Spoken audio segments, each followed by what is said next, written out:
depresinya Anda. Boleh seperti meniup lilin, seperti itu. Boleh juga seperti mengeluarkan nafas hangat, seperti itu juga boleh. Silahkan Anda coba, nanti setelah Anda coba, Anda akan tahu mana yang enak buat Anda, mana yang lebih nyaman buat Anda. Nah, silahkan coba seperti itu.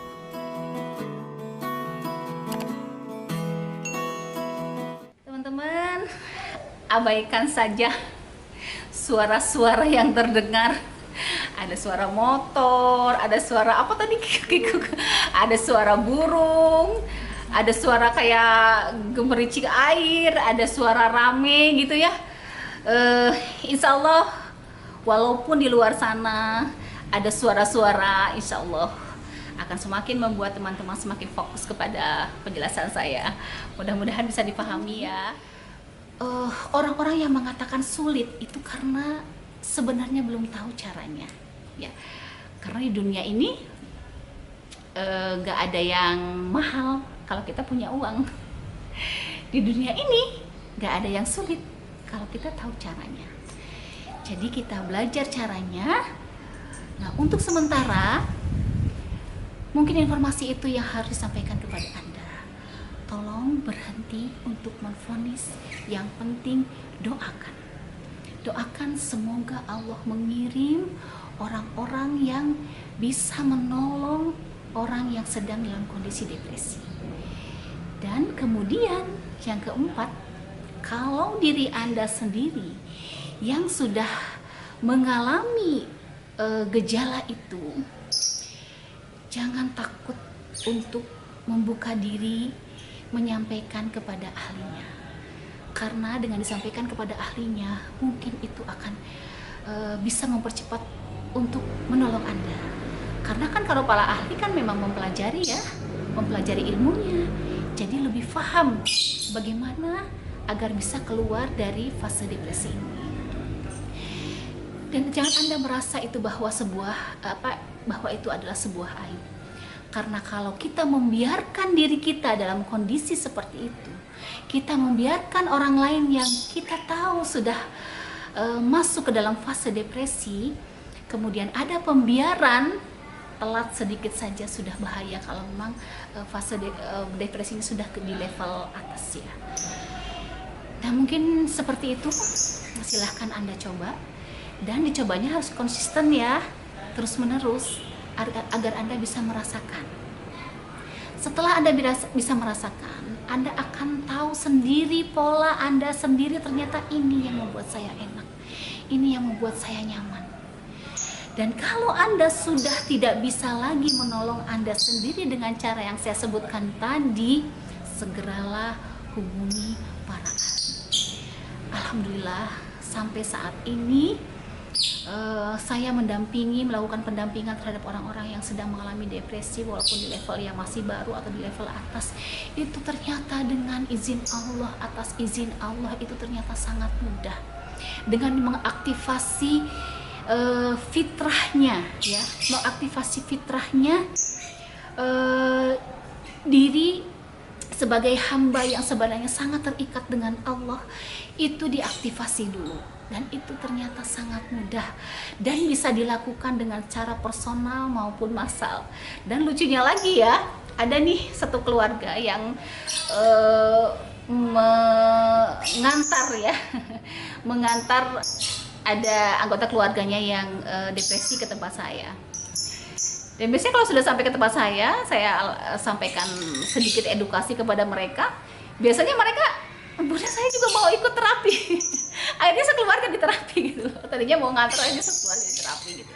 Sekeluarga ikut di terapi. Karena kenapa seperti itu?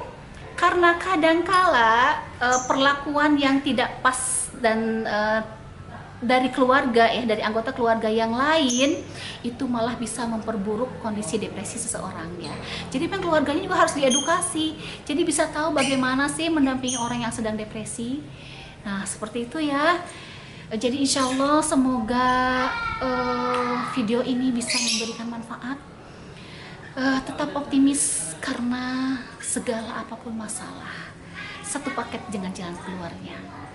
segala macam sakit penyakit satu paket dengan obatnya. Tidak ada masalah yang tidak ada jalan keluarnya.